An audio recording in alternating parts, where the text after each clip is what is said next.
I'm 81 years old, and for most of my life I taught history in a small public high school where the students came and went like waves on a shoreline, restless, sometimes careless, but each carrying within them a spark of curiosity that, if you were patient enough, could be coaxed into a flame. My name is Leonard Halcombe, though almost no one calls me Leonard anymore. To my students I was always Mr. Halcombe, and to my neighbors I am simply the old man with the books. I live alone now, in the same brick house on the corner of Sycamore and Fifth, where my late wife and I raised our children, where we celebrated birthdays, endured quarrels, hosted noisy Thanksgiving dinners, and where every piece of furniture, every chipped cup, every curtain thread carries the invisible residue of a family that once filled these rooms with voices and presence. When you live in one place for nearly 5 decades, the house itself becomes a kind of witness, a quiet companion who holds your secrets, even when your children have no desire to hear them. My wife, Margaret, has been gone for 13 years. Her absence is a void that no ritual can quite bridge, though I have invented small habits to keep myself from dissolving into despair. I rise early because she used to rise early, and I still brew coffee at 6 in the morning in the dented percolator. She insisted on keeping long after fancier models appeared. The smell of the coffee mingles with the dust of the old books in the living room, and for a moment, if I close my eyes, I can almost believe she has just stepped out to the garden to cut roses. After she died, my daughter Anne began to visit more frequently, at first with what appeared to be genuine concern, but soon it became clear that her visits were less about companionship and more about inventory. She would glance at the furniture, make comments about how the house was too big for me, how it might be better to simplify my life. And she would half-jokingly suggest that I should consider moving into assisted living where, as she put it, they cook for you and keep an eye on things. Her husband, Roger, was less delicate. He told me directly once during a barbecue on the 4th of July that an old man alone was just waiting for trouble, and that the sooner I handed over the practical matters to them, the better. I understood the undertone, though I chose to remain polite. With time, Anne and Roger managed to persuade me to sign a power of attorney in their favor. They explained it as a matter of convenience, just paperwork, so that if anything happened, a hospitalization, a sudden illness, they would be able to pay bills, manage the mortgage, or deal with taxes without delay. I was tired, vulnerable, and still grieving Margaret when they presented the documents, and in my weakness, I told myself it was harmless, that it would ease their minds and cost me nothing. I signed where the lawyer pointed, not reading the pages with the attention I once gave to every exam paper of my students, and with the stroke of a pen I unknowingly shifted the balance of control over my life. At first I barely noticed the consequences. I still went about my routines, tending to the small vegetable patch in the backyard, reading the newspaper with a pencil in hand, circling errors, as though the editors were still my pupils, still in need of correction. But slowly a change crept in. My checks began to bounce, though my accounts were not empty. My property taxes were paid late without explanation, and when I tried to access my savings, I was told politely at the bank that my daughter had already handled the withdrawals. There are moments when age exposes you, not just to the frailty of the body, but to the indignities of dependence, and though I still had my mind, still could recall with perfect clarity the battles of Antietam, or the exact words Lincoln spoke at Gettysburg, I was made to feel like a man whose thoughts were no longer reliable. Anne began correcting me in front of others, gently at first, then sharply. If I hesitated before answering a question, she would jump in, declaring, "Dad forgets things now," and laugh as though it were a small, harmless quirk. Roger was worse, often repeating to acquaintances in my presence that the old professor doesn't know what's up or down anymore. They thought they were clever, disguising their motives as jokes. But I understood the pattern, weakened the perception of my mind, diminished me in the eyes of neighbors until no one would be surprised if one day I was quietly placed in a facility and my affairs were signed over completely. The strangest part of aging is that you feel yourself shrinking in the world's eyes even while inside your own head you remain the same.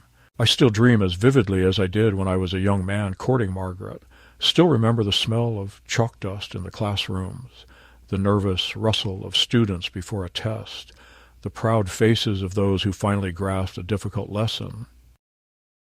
My memories remain intact, sharper sometimes than the present, yet my own daughter treats me as if I am an artifact that cannot speak for itself. There are afternoons when I sit by the window and watch the world pass, the mailman with his earbuds, the neighbor's dog chasing squirrels, children on bicycles, and I wonder how it is possible to be surrounded by life and yet to feel erased.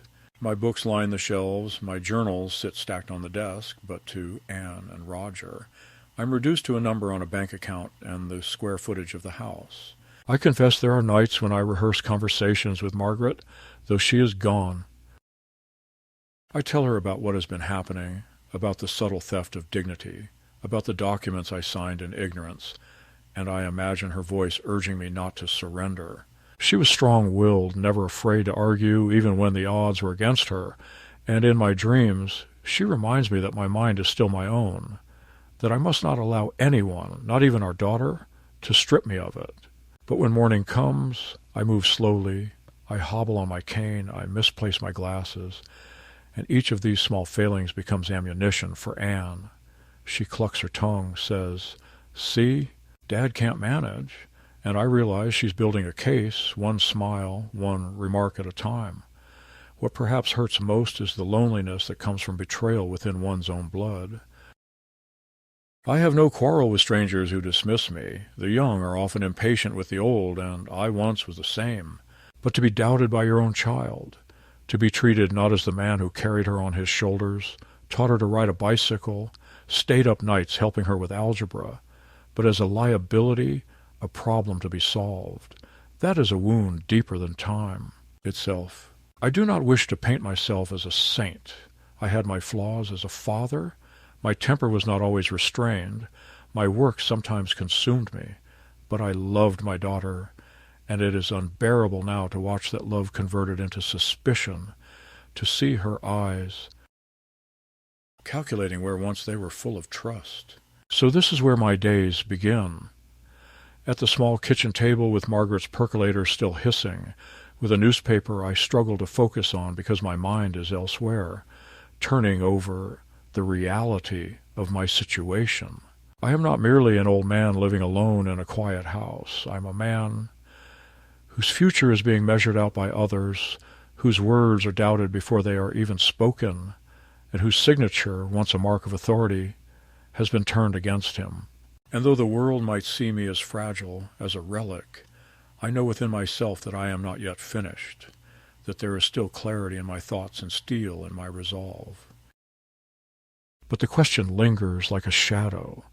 How long can a man resist being treated as if he has already vanished? It was on an ordinary Tuesday, one of those indistinguishable days when the calendar seems to lose its shape and the weather hangs heavy without promise of rain or sun, that the first undeniable crack appeared in the fragile arrangement that my daughter had constructed around me. I had gone to the bank, as I sometimes do, not because I needed anything specific, but because I still enjoy the ritual of speaking with a teller, exchanging small pleasantries and feeling, if only for a brief span of minutes, like a participant in the rhythm of civic life rather than a man tucked away in the corners of irrelevance. The young clerk behind the glass recognized me. She had once been a student in the very classrooms where I spent decades, and there was a flicker of respect in her eyes. But when I asked for a printout of my account balance, her smile wavered. She printed the papers, slid them under the glass, and I saw in black and white that several large withdrawals had been made in the past month, amounts I had not authorized, amounts I had never even considered spending. When I asked her politely whether there had been some mistake, she explained gently, almost apologetically, that my daughter, as holder of the power of attorney, had arranged for the transfers and that according to the system everything was valid. She said this as if it should comfort me, as if the words, "everything is valid," erased the insult of discovering that my savings, built carefully through decades of discipline, had been siphoned without my knowledge. I returned home with the papers trembling in my hand, the numbers glaring up at me like accusations. Later that evening, when Anne stopped by, I asked her directly what the withdrawals were for. She did not flinch, did not look ashamed, but told me briskly that the house she shared with Roger needed urgent repairs, that there had been a leak in the roof and mold in the basement. The contractors had to be paid immediately, and she reminded me in the same breath that it was family money anyway, and therefore not something I ought to trouble myself about. I wanted to argue, to tell her that she had no right to decide without me, that I was not yet reduced to a ghost haunting his own accounts. But she brushed aside my protests with that infuriating mix of affection and condescension. She patted my hand as if I were a confused child and said that it was for my own good, that stress about finances might harm my health, that it was better if she and Roger carried the burdens now. I nodded in silence, not because I agreed, but because I realized that the battle was larger than a single confrontation over a few $1,000s. The confirmation of my fears came soon after, not in the form of documents or official notices, but in something far more insidious, words spoken when they thought I could not hear. I had stepped out into the yard to retrieve the morning newspaper, and as I lingered near the hedge to breathe in the autumn air, I heard Anne's voice drifting from the driveway where she stood talking to our neighbor, Mrs. Kessler, a kindly widow who often waved when I watered the garden. Anne spoke in a low tone, but the words carried in the crisp air. Dad doesn't understand much these days. He gets dates mixed up, forgets things he just said. Honestly, we're going to have to do something soon before he hurts himself. Roger's already talking with a lawyer about guardianship. It's the only way. He's too senile to manage, and once the court agrees, the house will be secure. I stood frozen, clutching the newspaper, every syllable burning into me. Too senile, she had said, as if I were already absent, as if the man who had taught history for 4 decades, who had once been her father, was now merely a stumbling relic to be filed away for convenience. I did not reveal myself. I waited until Anne finished her conversation and drove off, leaving me alone in the yard. I returned inside, my hands shaking not from age but from a fury I had not felt in years. To be called old, fragile, forgetful, that is the tax of time, and I could endure it. But to be dismissed as incompetent, to hear my own daughter plot to strip me of the very authority that defines a man's dignity, was a betrayal I could hardly absorb. I sat at the table staring at Margaret's percolator, the coffee gone cold hours before, and whispered to the empty room that I would not allow it. For the first time in years I felt something sharpen inside me, a blade against the fog of resignation.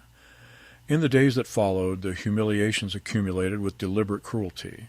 Anne arrived with bags of groceries and announced that she had canceled my driver's insurance policy because, according to her, an 81-year-old man behind the wheel is a tragedy waiting to happen.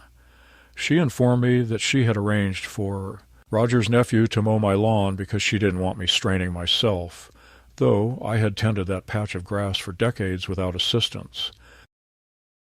When I objected, she smiled sweetly and said, "Dad, don't worry. Just enjoy your retirement." She began labeling things in my kitchen, salt, sugar, flour, as if I could no longer distinguish them. At dinner one Sunday, she told my grandson in a loud voice that Grandpa's mind is slipping, and when I corrected her firmly, the boy just laughed nervously, unwilling to contradict his mother. Each small gesture, each insinuation was like a chisel hammering away at the stone of my identity, sculpting me into the caricature of a helpless old man. And yet what stung most was not the loss of money or independence, but the memory of how different it had once been. I remembered Anne as a child, running into my classroom after school, climbing onto a desk, and demanding I read her a story, while my students lingered to hear. I remembered her first speech at a debate tournament, how proud she had been when she won, how she had said afterward that she wanted to be just like me, someone who could use words to change minds. Where had that child gone? How had she become this woman who now used her words to erase me? The final blow of the catalyst arrived in the form of an envelope from the county court, delivered by mail on a Friday afternoon. The letter, stiff and formal, informed me that a petition had been filed to evaluate my competence and determine whether guardianship should be granted to my daughter, and her husband. Attached were copies of medical notes I had never seen before, claiming that I had exhibited signs of confusion, memory loss, and diminished capacity. My supposed doctor had recommended further supervision and hinted that independence might no longer be safe. I read the words in disbelief, knowing instantly that they were either falsified or twisted beyond recognition. My visits to the physician in the past year had been ordinary checkups, routine assessments of blood pressure and cholesterol, nothing remotely suggesting senility. And yet here in my hand was proof that my daughter had not only spoken about stripping me of my rights, but had now taken the legal steps to make it real. I sat for a long time at the table with those papers spread before me, the autumn light slanting across the wood, the house silent except for the faint tick of the clock. There is a peculiar kind of solitude that comes when you realize the battle you must fight is not against strangers or institutions, but against your own flesh and blood, those who once depended on you and now conspire to render you powerless. In that silence I felt Margaret's absence like a weight on my chest, and I wished desperately that she were there to tell me what to do. But then I thought of how fiercely she had defended her own father when others dismissed him as irrelevant, and I knew she would not have allowed this betrayal to pass unanswered. So I folded the papers carefully, placed them in a drawer, and told myself that the time for passive endurance was over. I was not senile, not incompetent, not yet defeated. If they wanted a war of words and evidence, they would have one, and I would summon every ounce of clarity, every lesson learned in classrooms, every fragment of dignity left in me to show them that the old man they dismissed still had a voice, and that voice would be heard where it mattered most. The weeks that followed the arrival of that envelope were unlike anything I had ever endured, for each day seemed to bring with it a new reminder that my daughter and her husband were no longer content with subtle manipulations or whispered insinuations, but had embarked upon a campaign to dismantle my credibility in public view, and while a stranger's judgment might have stung, it was the familiarity of the voices calling me incompetent that cut deepest. It began with small incidents that to an outsider might have seemed innocuous, almost humorous, yet to me carried the unmistakable flavor of strategy. At the grocery store, where I still insisted on doing my own shopping, Anne appeared suddenly beside me one Saturday morning. Her presence announced not with affection, but with a sigh of exasperation as she removed items from my cart loudly, explaining to the clerk that I often forgot my dietary restrictions and that it was safer if she handled the list. I had placed in the basket nothing more dangerous than a wedge of cheese and a bottle of red wine, but she held them up as if they were poison and said, "See, Dad doesn't remember that wine interferes with his medication," a claim both false and humiliating, for the customers nearby stared at me as if I were a confused patient wandering outside his ward. I wanted to protest, to defend my dignity, but the words stuck in my throat, smothered by the awareness that any denial would be twisted into further evidence of obstinacy or delusion. On another occasion, during a Sunday dinner to which Anne had invited a handful of relatives and neighbors, I found myself the subject of a cruel pantomime. Roger told a story about how I had supposedly left the stove on for hours and nearly burned down the house, a fabrication so outrageous that I almost laughed, but when I denied it calmly, he shook his head with mock pity and said, "Dad doesn't even remember," which is exactly the problem. The room erupted in awkward laughter, not because they believed him fully, but because it was easier to laugh than to challenge. I looked around the table and saw pity in some eyes, amusement in others, and resignation in the rest. In that moment I understood the strategy: isolate me socially, undermine me publicly, so that by the time the court evaluated my competence, the community would already have accepted the idea of my decline. Even within my own home, the campaign continued. I would find notes taped to appliances: "Turn off after use, do not mix with other pills," as if I were incapable of performing the routines that had structured my entire adult life. The medicine cabinet, once a simple shelf of bottles, became a battleground where Anne insisted on organizing my prescriptions into brightly colored boxes labeled with days of the week, a gesture that might have been thoughtful had it not been. accompanied by the declaration, "Dad can't keep track anymore." She began to arrive unannounced, letting herself in with a spare key, moving items from their usual places, and then pointing out later how confused I was when I could not immediately locate them. It was a clever cruelty. Create disorder, then accuse me of being unable to manage it. I endured these humiliations with a quiet fury, recording them in a journal late at night when the house was silent, because I knew that memory alone was insufficient defense. I would need proof, written testimony of my clarity, to counter the lies that were accumulating like sediment. In those pages I described each incident in detail, the date, the words spoken, the witnesses present, so that one day, when asked, I could produce not vague recollections, but a precise account of the war being waged against my dignity. The most painful moment of this escalation came when Anne involved my grandchildren, whom I had always cherished, believing that their affection was untainted by the calculations of their parents. One afternoon she arrived with them in tow, and while they sat in the living room, she encouraged them to quiz me on trivial facts, laughing when I hesitated. "See," she told them, "Grandpa doesn't remember the capital of South Dakota anymore." I corrected her calmly, naming Pierre, but she smirked and said, "He must have just guessed." To hear her use my own grandchildren as witnesses to her performance was almost unbearable, and though the children shifted uncomfortably, reluctant to participate, the seed had been planted. Grandpa is forgetful. Grandpa is not the man he once was. It was then that I realized this was no longer simply about money or control of property. It was about erasing me while I was still alive, reducing me to a caricature so that when the court convened, the verdict would seem inevitable. And yet beneath the humiliation, a different emotion stirred, determination. Each attempt to diminish me sharpened my resolve, and though I outwardly complied, nodding, smiling faintly, pretending to be weary, inwardly I was gathering strength, rehearsing arguments, recalling facts and stories, preparing myself for the moment, when I would no longer be a passive character in their script, but the author of my own defense.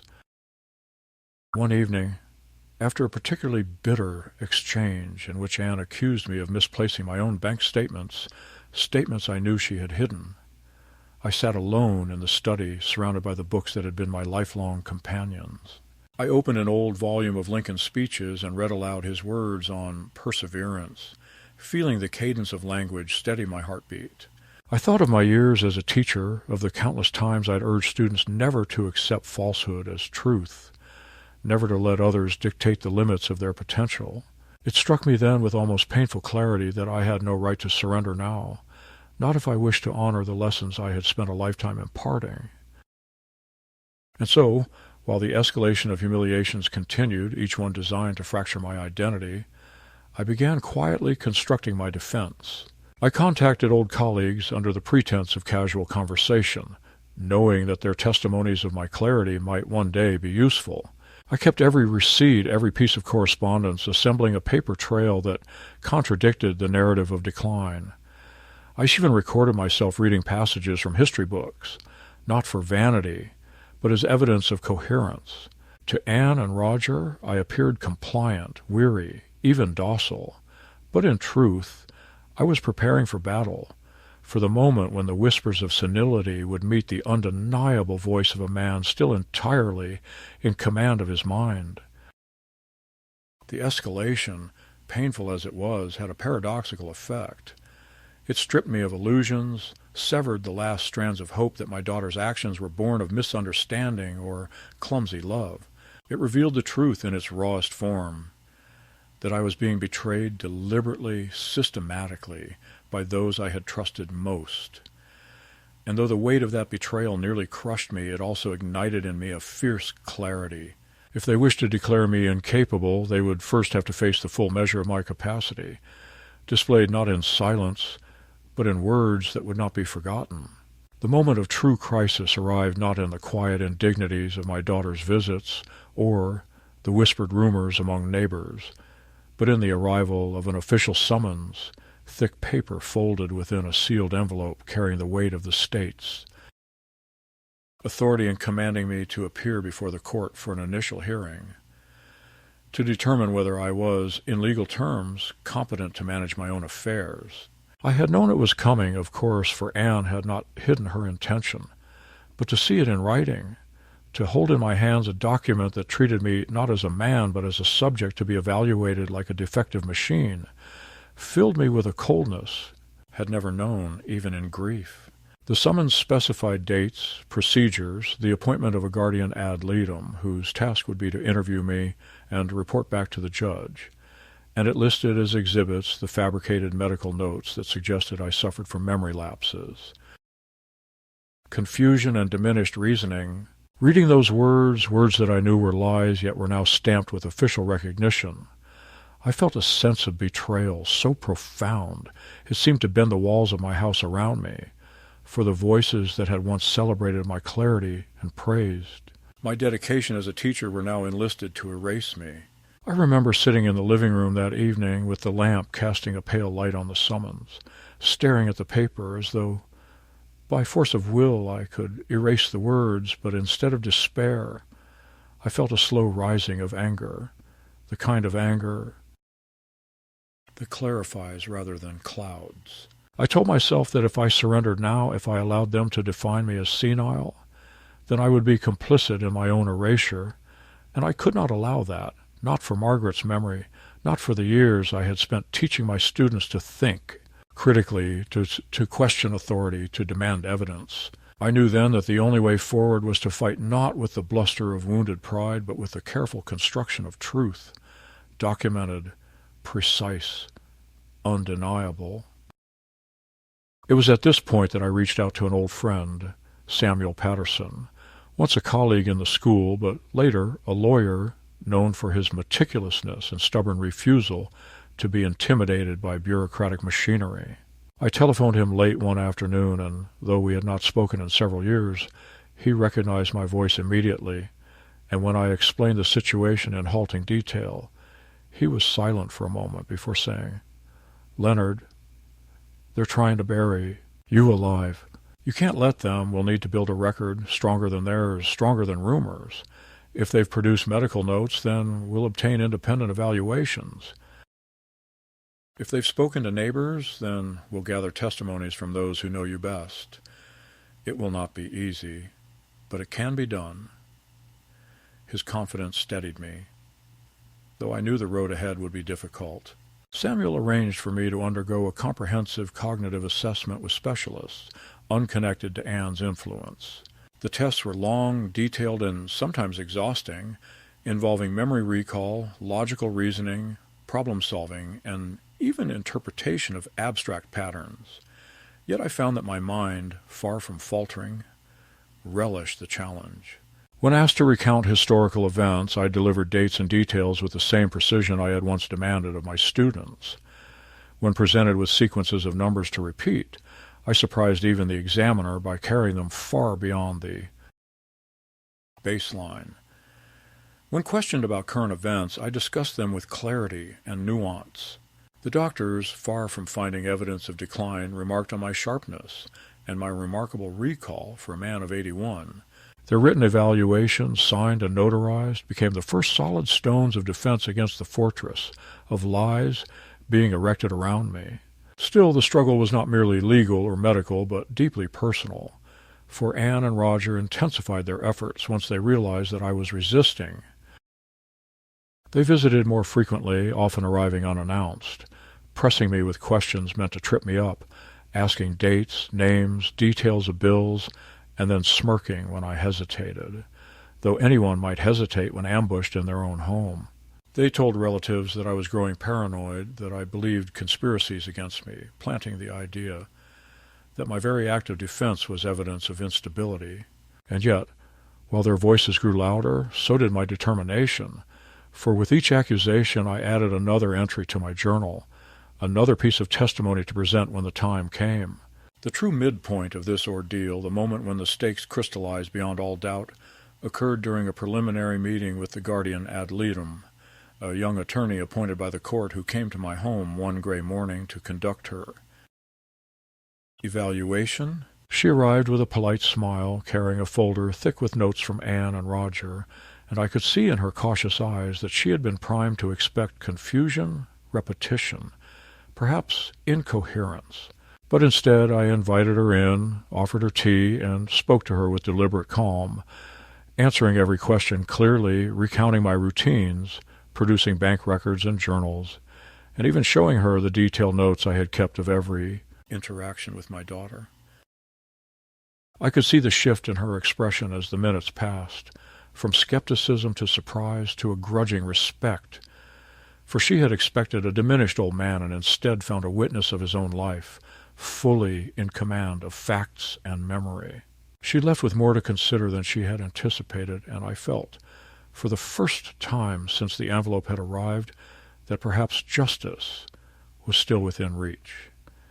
Yet victory was not yet secure. That evening, Anne called me, her voice sharp with anger, demanding to know why I had acted like a lawyer with the guardian instead of simply admitting that I was struggling. She accused me of making her look like a liar, of betraying her after all the sacrifices she claimed to have made for me. For the first time I heard not just calculation in her voice, but desperation, as though she sensed that her plan might falter if I continued to resist. It was then I realized the true stakes. If they succeeded, I would be silenced not only legally, but personally, reduced to a ward of my own child, stripped of the very essence of what it means to live freely. But if I prevailed, it would not simply be a legal victory. It would be a declaration that even in old age a man retains the right to speak for himself, to define his own dignity.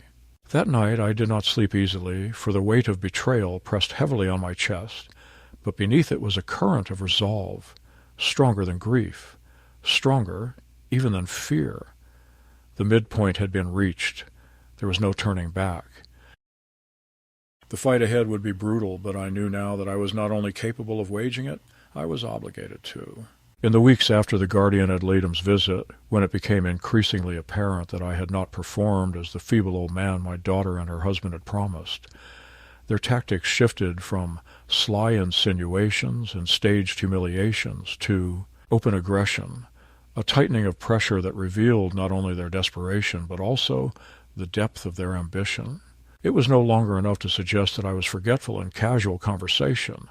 They needed evidence, or at least the semblance of it, and so they set about constructing a version of reality in which I was the frail, incoherent dependent they wanted. The world to believe I had become. It was not subtle, nor was it kind. They enlisted neighbors, relatives, even acquaintances, weaving stories of my supposed lapses, and they did so with such conviction that people who had known me for decades began to look at me differently, not with respect, but with a cautious pity, as if I were an artifact cracking under the strain of time. One evening I attended a church potluck, something I had done countless times since Margaret's passing, partly for the food, partly for the companionship, partly for the comfort of rituals that stretched back to my youth. But this time, instead of friendly smiles, I was greeted by sidelong glances and overly patient questions. "Do you remember me, Leonard?" asked a woman I had seen every month for years, and when I said, "Of course I remembered," she smiled sadly, as if I were being brave rather than truthful. Later, a man I had once mentored in Sunday school asked if I needed help cutting my food. This indignity stung, not because of the offer itself, but because it was clear he had been told I was incapable, and he believed it. That night, when I returned home, I sat in the empty living room and felt the sting of isolation more keenly than ever, for it is one thing to endure your family's betrayal, but another to see it spreading like ink through the fabric of your community. Anne and Roger began arriving with increasing frequency, sometimes daily, sometimes twice a day, always unannounced. They rifled through my mail under the guise of helping me stay organized. They opened my refrigerator and criticized the contents as evidence of neglect, and they confiscated documents I had carefully set aside for my lawyer, claiming they were dangerous for me to handle. Once I caught Roger slipping a bank statement into his briefcase, and when I demanded it back, he smiled and said it was better kept safe with him, and Anne nodded approvingly as though I were a reckless child incapable of stewardship. Their visits were no longer familial but supervisory, inspections designed to leave me feeling diminished, powerless, and cornered in my own home. The escalation reached a new height when they produced what they claimed were additional medical records, this time signed by a neurologist whose name I did not recognize. These papers asserted that I had failed basic cognitive tests, that I could not recall dates, that I became easily confused when confronted with multiple-step instructions. When Samuel, my lawyer, examined the documents, he immediately recognized inconsistencies. The letterhead was wrong, the dates mismatched with my actual visits, and the supposed doctor had retired years before. "They are fabricating evidence," Samuel told me grimly. "That is not only immoral, it is criminal. If we can prove it, the court will see through their entire case." Hearing this gave me strength, but it also deepened my despair, for it meant my daughter and her husband were willing to cross into outright fraud to achieve their ends. It was no longer just about protecting their inheritance or simplifying their lives. It had become a campaign of elimination, as though my continued independence was intolerable to them. I began to notice that certain items disappeared from my home, my checkbook, spare keys, even photographs of Margaret that I kept on the mantel. When I asked Anne about them, she shrugged and said I must have misplaced them, her eyes glinting with triumph at the suggestion that my memory was failing. I knew better. I knew she had taken them, not for sentimental reasons, but to reinforce her story that I was no longer capable of order. One morning, I found that my stove knobs had been turned slightly so that the gas hissed faintly into the air. I had not touched the stove, and I knew with dreadful certainty that Roger had done it, perhaps to create a mistake they could later use as evidence of my incompetence. I shut it off, opened the windows, and wrote the incident down in my journal, trembling at the thought that my own daughter's household might be willing to endanger me physically to achieve their aims. At the same time, they launched a charm offensive toward the wider family, inviting cousins, distant relatives, and even my grandchildren to dinners where they told stories about my supposed confusion. "He thinks it's still 1980, Roger joked at one such gathering, "and he keeps talking about students who graduated decades ago." The children laughed nervously, and I sat there, humiliated but silent, knowing that to protest would be to play into their narrative of paranoia. But inside, I was boiling. I returned home that night and wrote 10 pages in my journal, cataloging every insult, every fabrication, every detail of their campaign. I promised myself that one day I would bring this record into the open, not for revenge, but for truth, because truth was the only weapon left to me.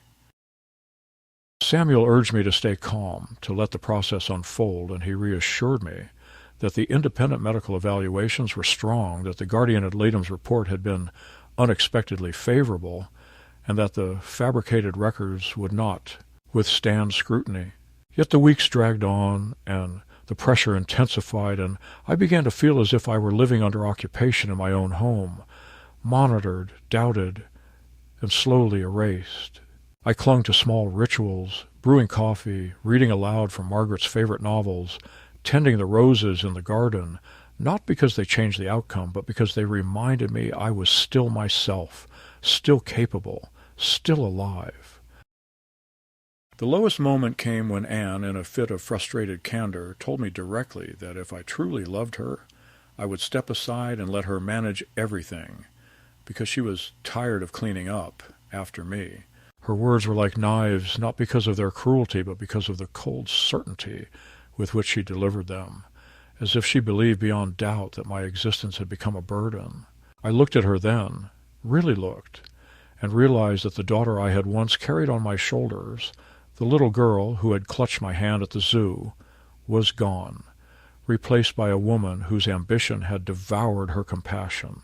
And yet I could not entirely hate her, for part of me still remembered that little girl, still longed for her return, even as the adult version sought to dismantle me. But perhaps the most telling moment of this escalation was not in their actions, but in their slip of words. One evening, as they argued in my kitchen, believing I was out of earshot, I heard Roger hiss to Anne, "We need that house now. If the court drags us out, we'll lose our chance." It was then I understood the full scope. It was not only about money or guardianship, it was about the house itself, the property Margaret and I had built a life in, the last tangible monument to our marriage and our years together. They wanted it, not after I was gone, but now, while I was still alive, and they were willing to hollow out my existence to achieve it. That realization transformed my fear into something harder, colder, more enduring. They were not merely threatening my dignity. They were threatening the sanctity of everything I had built. And for that, I would resist them with every word left in me. By the end of that long, terrible stretch of weeks, I was exhausted, bruised not in body but in spirit, yet strangely fortified. Their escalation had stripped away the last illusions, the faint hope that perhaps this was all a misunderstanding or a misguided attempt at care. No, it was a calculated assault, a deliberate effort to erase me, and because of that clarity, I no longer wavered. The battle would be ugly, but it would also be just, for I was not defending wealth or property alone. I was defending the right to speak for myself, to live as a man rather than a shadow. And in that recognition I found a strange kind of peace, the calm, before a storm that I now welcomed because at least it would be fought in the open, where truth might still have a chance to be heard. The day of the hearing arrived with a sky that seemed to echo the heaviness of my chest, a low ceiling of gray clouds pressing down as if the world itself wanted to remind me of the weight of the hours ahead. I had dressed carefully that morning, not with vanity, but with intent, choosing the navy suit Margaret had always said made me look distinguished, polishing my shoes until they caught the dull light of the window, and combing back the thin hair that remained as if order in appearance might translate into order in judgment. Samuel met me at my front door, his briefcase heavy with documents, and his voice steady with reassurance. But I could see in the tightness of his jaw that he knew the fight would not be simple. For once accusations of senility are loosed upon a man, they cling like burrs, impossible to shake off with a single denial. The courthouse smelled of old paper and polish, its marble floors echoing with the shuffling of people summoned to argue for custody, for damages, for recognition of grievances the world barely noticed. And yet, to me, it felt as though every sound, every footstep carried the anticipation of my fate. When we entered the courtroom, I saw Anne and Roger already seated at the petitioner's table, their lawyer beside them, a sleek man in a gray suit who exuded the confidence of someone accustomed to bending facts until they snapped into the shape he desired. Anne did not look at me, though I saw her hand clutch Roger's tightly, and I wondered, for a fleeting moment, whether she felt shame or only fear of defeat. The judge, a woman of middle years with sharp eyes that missed nothing, entered, and the room fell into silence. She reviewed the docket, then called our case, and suddenly I was no longer Leonard Halcombe, retired teacher and widower, but the respondent, a term that reduced me to a role in a proceeding as though my life were a matter of paperwork to be settled rather than a story still unfolding. The lawyer for Anne and Roger began with a flourish, presenting the petition as though it were an act of mercy, describing me as a man slipping into confusion, vulnerable to mistakes, in need of guardianship to protect me from myself. He cited the fabricated medical notes, held up affidavits from neighbors claiming I repeated questions or lost track of days, and spoke in tones dripping with concern, as though my daughter's actions were born not of greed, but of filial devotion. When it was Samuel's turn, he rose slowly, methodically, and began to dismantle the case with the precision of a craftsman. He produced the independent medical evaluations, each signed by respected specialists, each attesting to my mental clarity and sound judgment. He questioned the authenticity of the documents submitted by my daughter, pointing out the retired status of the supposed neurologist, the inconsistencies in dates, the suspiciously identical phrasing in multiple affidavits. He reminded the court that the guardian ad litem's report had found me coherent, organized, and capable. His voice was steady, his words deliberate, but he knew, as did I, that no amount of paper could substitute for the impression of the man himself. And so, At the critical moment, he turned to me and said, "Your Honor, my client wishes to address the court directly." There was a murmur in the room, a shifting of bodies, as though everyone expected me to stumble, to falter, to confirm with my own voice the portrait of decline painted by Anne's lawyer. The judge regarded me for a long moment, then nodded, granting permission. I stood, feeling the ache in my knees, the tremor in my hands, but also the clarity in my mind, the sharpness of purpose honed over months of indignity. I placed both hands on the rail before me and began to speak, not in a shout, not in anger, but in the steady cadence of a teacher addressing a classroom, each word chosen, each phrase shaped by memory and conviction. I told the court that I was 81 years old, that I had taught history for more than 4 decades, that I had guided generations of students through the complexities of wars and constitutions, and that memory was not a weakness for me, but a lifeline. I recounted how, after Margaret's death, I had signed a power of attorney at my daughter's urging, trusting her to act in good faith, believing it was a gesture of family solidarity, rather than a weapon to be turned against me. I explained how funds had been withdrawn without my consent, how rumors had been spread to neighbors, how humiliations had been staged in public to paint me as incompetent. I did not raise my voice, but I allowed the details to accumulate, fact upon fact, until the pattern was undeniable. I spoke of the evening when I overheard Anne tell a neighbor I was too senile to testify, and I looked directly at the judge as I said, "And yet, here I stand, recalling every detail, every date, every slight, not because I am vengeful, but because truth matters and dignity matters, and I am still capable of defending both." I pulled from my folder the journal I had kept, pages filled with my handwriting, and I read passages describing the stove left open, the bank statement taken, the photographs removed. I presented them not as the ramblings of a paranoid old man, but as the meticulous record of someone who had been forced to defend himself with evidence because his own family had sought to erase him. The courtroom was silent as I spoke. I could feel the weight of every eye upon me, waiting for me to falter, but instead I felt Margaret's presence, her voice urging me to stand taller, to remind them that love and memory are not so easily dismissed. When I finished, my throat was dry, my body trembling, but my mind was sharp, and I knew I had spoken every word with the clarity of truth. The judge leaned forward, her hands folded, and for a long moment she said nothing, allowing the silence to testify in its own way. Finally, she addressed the court. She noted the strength of the independent evaluations, the inconsistencies in the petitioner's documents, the testimony of the guardian ad litem, and, above all, the clarity of the words she had just heard from me. "This court cannot, in good conscience, declare Mr. Halcombe incompetent," she said firmly. "The power of attorney granted to the petitioners is hereby revoked, effective immediately. All control of assets and decisions shall return to Mr. Halcombe. Furthermore, given the evidence of potential falsification of medical records, this matter is referred to the district attorney's office for review." Anne gasped. Roger muttered under his breath. Their lawyer attempted a protest, but the judge silenced him with a gavel strike.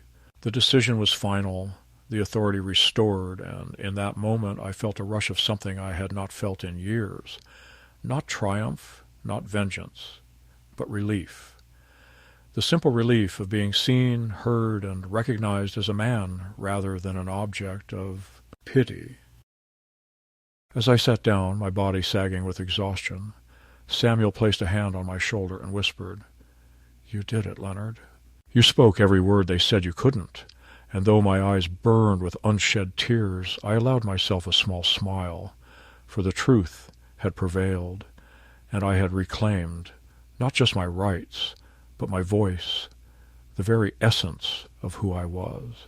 When the gavel struck and the decision was recorded, I felt something loosen inside me, not a surge of victory, but a quiet release, as though a weight I had carried for months without rest had at last been set down. The courtroom emptied in its slow procession of lawyers and clerks, but I remained seated for a long time, breathing in the stillness that followed the storm, watching Anne and Roger gather their papers in silence, their faces rigid with anger, their plans collapsing before them like a house of cards built too close to a window. They did not look at me as they left, and I did not call after them, for I had no words left to give, and even if I had, I knew they would fall on ears tuned only to resentment. Samuel leaned close and told me that we had done more than win. We had set in motion an inquiry that might expose the lies they had constructed, and that in itself was justice of a deeper kind, the kind that cannot be undone with another petition or fabricated affidavit. I nodded, grateful not only for his skill, but for his belief, for without it I might have surrendered long ago. Outside the courthouse the air felt sharper, brighter, as if the gray skies had thinned while I was inside, though perhaps it was only my own vision clearing after so long in the fog of humiliation.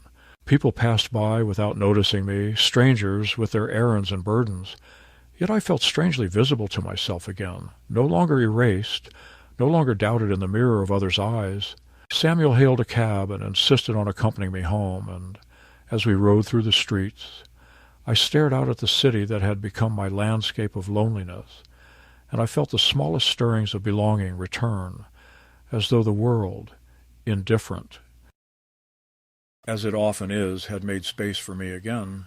That evening, when I sat alone in my living room with Margaret's photograph watching from the mantel, I poured myself a small glass of the wine Anne once mocked and raised it in silent salute. I told her, in the quiet language of memory, that I had done what I believed she would have wanted, that I had not let our daughter reduce me to silence, that I had spoken every word with the strength she once admired in me. The house felt less oppressive, less like a cage, and more like what it had always been, the vessel of a life lived fully, with triumphs and flaws alike, and still continuing. I did not pretend that everything was healed. The wound of betrayal remained raw, and the knowledge that my own child had plotted against me would never vanish entirely. But I also understood that survival is not the same as restoration, and that sometimes to endure is itself the highest form of redemption. In the days that followed, neighbors who had once looked at me with pity approached me differently. Mrs. Kessler came to my gate with a pie and apologized in halting words for believing gossip, admitting that she had allowed herself to be swayed by Anne's performance.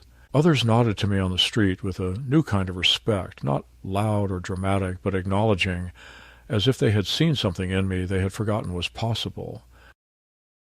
My grandchildren remained silent, caught between loyalty to their parents and the memory of their grandfather who once told them stories under the oak tree, and I did not press them, for time has its own rhythm, and perhaps someday they will understand.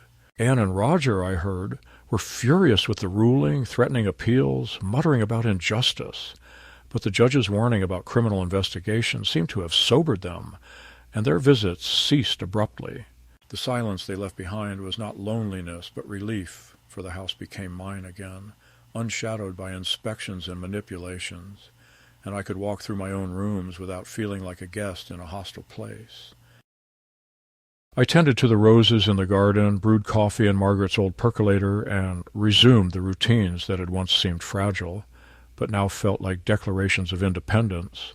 Each small act, watering the plants, balancing my checkbook, reading the paper aloud to myself, was a reminder that dignity is not restored in grand gestures, but in the quiet continuity of living. And yet beneath the relief, I carried a solemn awareness. Not every man in my position is as fortunate. Not every elder has the clarity, the allies, or the stubbornness to resist the erosion of their voice. Many surrender under the weight of pressure. Many are buried alive in silence, their stories untold, their dignity stripped without a fight. I thought of them often in the weeks after the trial, and I promised myself that if I could speak, I would not only defend my own life, but remind others that old age does not erase truth, that memory, though fragile, is still a weapon when wielded with care. Now, when I sit by the window in the evenings, I do not feel erased. I feel scarred, yes, but scars are proof of survival, not disappearance. The betrayal of my daughter remains the darkest shadow of my years, But it is not the end of me, and perhaps that is the greatest victory, that I remain myself, my words intact, my voice heard. They said I was too senile to testify, but I testified. They said I was unfit to decide, but I decided. And though I do not know how many seasons are left to me, I know that whatever days remain will be lived on my own terms, in my own house, in the company of my memories, which are as sharp and as enduring as the truth I carried into that courtroom.